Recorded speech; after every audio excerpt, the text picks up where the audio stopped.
Este surpreendente livro vem esclarecer as origens remotas da formação da pátria do Evangelho, como afirma o Espírito Emmanuel no prefácio. Ditado em 1938 a Francisco Cândido Xavier, analisa fatos da história do Brasil, objetivando demonstrar a missão evangelizadora da nação e o acompanhamento feito por Jesus do seu processo evolutivo.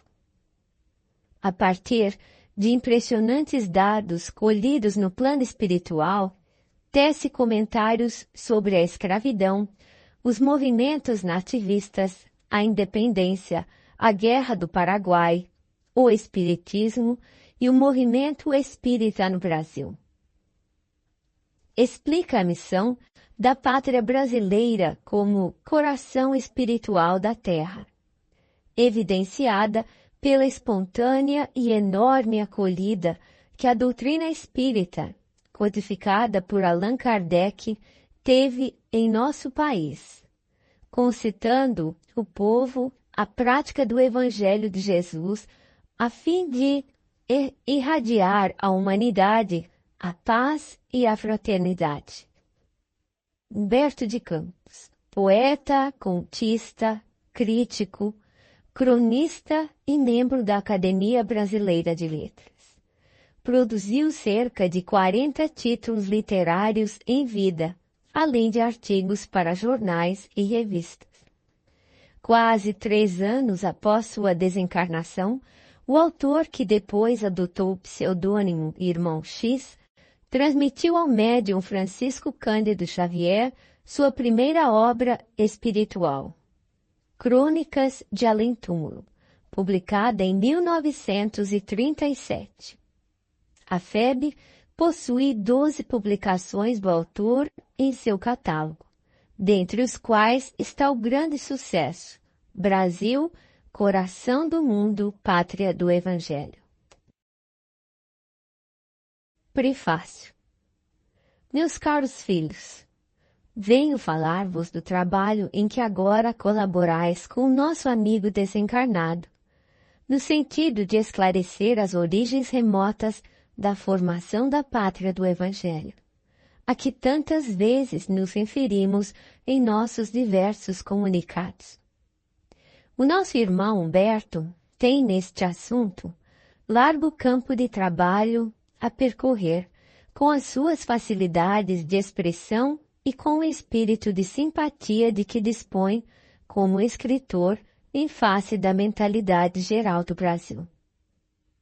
Os dados que ele fornece nestas páginas foram recolhidos nas tradições do mundo espiritual, onde falanges desveladas e amigas se reúnem constantemente para os grandes sacrifícios em prol da humanidade sofredora. Este trabalho se destina a explicar a missão da terra brasileira no mundo moderno.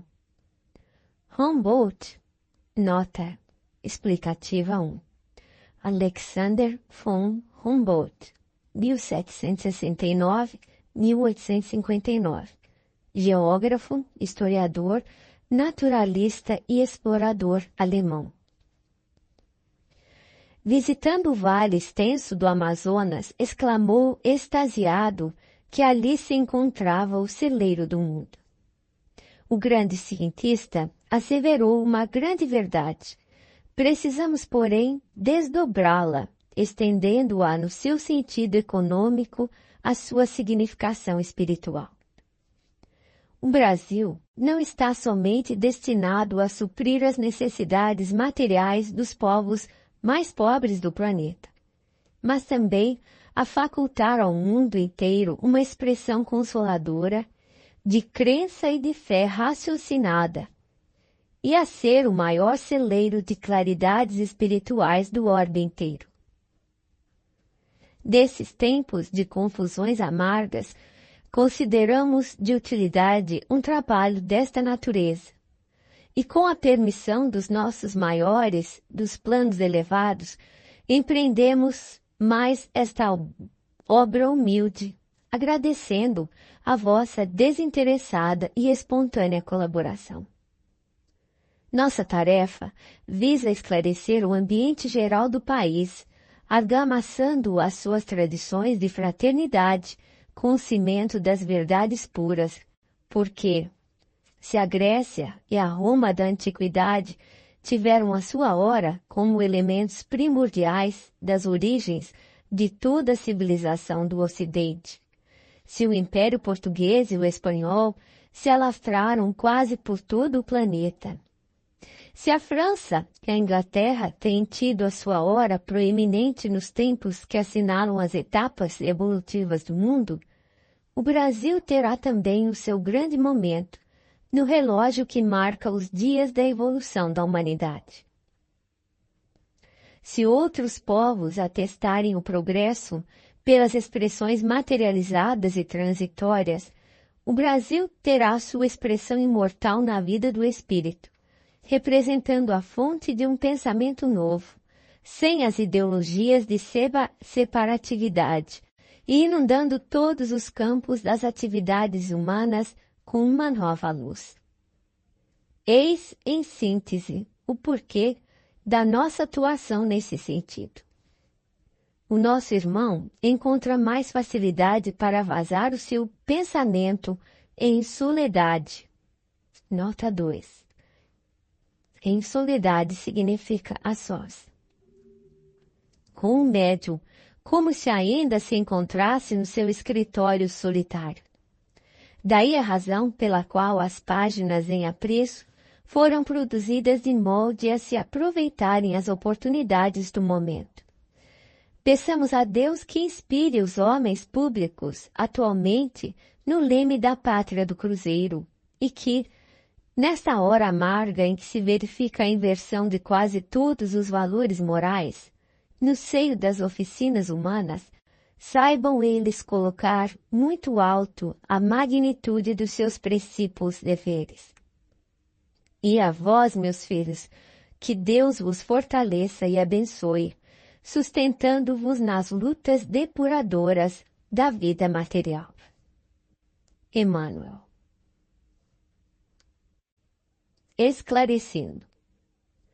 Todos os estudiosos que percorreram o Brasil, estudando alguns detalhes dos seus 8,5 milhões de quilômetros quadrados, se apaixonaram pela riqueza das possibilidades infinitas. Eminentes geólogos definiram-lhe os tesouros do solo e naturalistas ilustres lhe classificaram a fauna e a flora, maravilhados ante as suas prodigiosas surpresas. Nas paisagens suntuosas e inéditas, onde o calor suave dos trópicos alimenta e perfuma todas as coisas, há sempre um traço de beleza e de originalidade, empolgando o espírito do viajor sedento de emoções. Mas, se numerosos pensadores e artistas notáveis lhe traduziram a grandiosidade de mundo novo, contando lá fora as inesgotáveis reservas do gigante da América, todo esse espírito analítico não passou da esfera superficial das apreciações, porque não viram o Brasil espiritual, o Brasil evangélico, em cujas estradas, cheias de esperança, luta, sonha e trabalha o povo fraternal e generoso, cuja alma é a flor amorosa de 3 raças tristes na expressão harmoniosa de um dos seus poetas mais eminentes. As reservas brasileiras não se circunscrevem ao mundo de aço de progresso material, que impressionou fortemente o espírito de Humboldt, mas se estende infinitamente ao mundo de ouro dos corações, onde o país escreverá sua epopeia de realizações morais em favor do mundo. Jesus transplantou da Palestina para a região do Cruzeiro a árvore magnânima do seu Evangelho, a fim de que os seus rebentos delicados florescessem de novo, frutificando em obras de amor para todas as criaturas. O ceticismo da época soará estranhamente uma afirmativa desta natureza. O Evangelho? Não seria mera ficção de pensadores do cristianismo o repositório de suas lições? Não foi apenas um cântico de esperança do povo hebreu que a Igreja Católica adaptou para garantir a coroa na cabeça dos príncipes terrestres? Não será uma palavra vazia, sem significação objetiva na atualidade do globo, quando todos os valores espirituais parecem descer ao sepulcro caiado da transição e da decadência? Mas a realidade é que, não obstante todas as surpresas das ideologias modernas, a lição do Cristo aí está no planeta, aguardando a compreensão geral do seu sentido profundo. Sobre ela, levantaram-se filosofias complicadas e as mais extravagantes teorias salvacionistas. Em seu favor, muitos milhares de livros foram editados e algumas guerras ensanguentaram o roteiro dos povos. Entretanto, a sublime exemplificação do Divino Mestre, na sua expressão pura e simples, só pede a humildade e o amor da criatura para ser devidamente compreendida. Do seu entendimento decorre aquele reino de Deus em cada coração de que falava o Senhor nas suas meigas pregações do Tiberíades. Reino de amor fraternal, cuja luz é o único elemento capaz de salvar o mundo que se encaminha para os desfiladeiros da destruição. E os verdadeiros aprendizes, os crentes sinceros no poder e na misericórdia do Senhor, esperam com os seus labores obscuros o advento da cristianização da humanidade, quando os homens, livres de todos os símbolos sectários de separatividade, puderem entender integralmente as maravilhas ocultas da obra cristã. Nas suas dolorosas provações dos tempos modernos, quando quase todos os valores morais sofrem um insulto da mais ampla subversão, esses espíritos heróicos e humildes sabem na sua esperança e na sua crença que, se Deus permite a prática de tantos absurdos por parte dos poderosos da terra, que se embriagam com o vinho da autoridade e da ambição, é porque todas essas lutas nada mais representam do que experiências penosas por abreviar a compreensão geral das leis divinas no porvir. E serenos na sua resignação e na sua sinceridade, reconhecem ainda que as lições do Evangelho não são símbolos mortos e aguardam, cheios de confiança no mundo espiritual, a alvorada luminosa do renascimento humano. Nessa abençoada tarefa de espiritualização, o Brasil caminha na vanguarda. O material a empregar nesse serviço não vem das fontes de produção originariamente terrena, e sim do plano invisível, onde se elaboram todos os ascendentes construtores da pátria do Evangelho.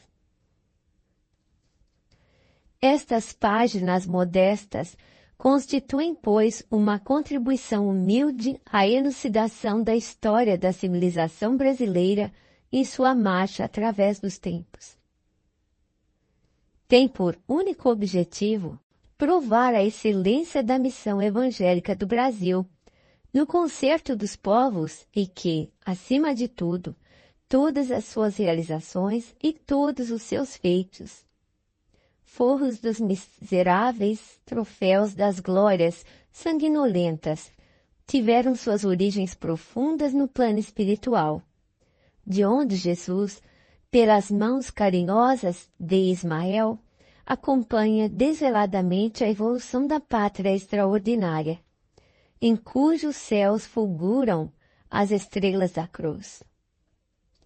São elas ainda um grito de fé e de esperança aos que estacionam no meio do caminho, ditadas pela voz de quem já atravessou as estradas poeirentas e tristes da morte, dirigem aos seus companheiros e irmãos da mesma comunidade e da mesma família, exclamando: brasileiros, ensarrilhemos. Nota explicativa 3. Ensarrilhar significa pôr à parte, depositar, deixar, acabar a guerra. Para sempre as armas homicidas das revoluções. Consideremos o valor espiritual do nosso grande destino. Engrandeçamos a pátria no cumprimento do dever pela ordem e traduzamos a nossa dedicação mediante o trabalho honesto pela sua grandeza. Consideremos, acima de tudo, que todas as suas realizações hão de merecer a luminosa sanção de Jesus, antes de se fixarem nos bastidores do poder transitório e precário dos homens. Nos dias de provação, como nas horas de ventura, estejamos irmanados numa doce aliança de fraternidade e paz indestrutível, dentro da qual deveremos esperar as claridades do futuro. Não nos compete estacionar em nenhuma circunstância, e sim marchar sempre, com a educação e com a fé realizadora, ao encontro do Brasil e na sua admirável espiritualidade e na sua grandeza imperecível. Humberto de Campos. Nota: Espírito.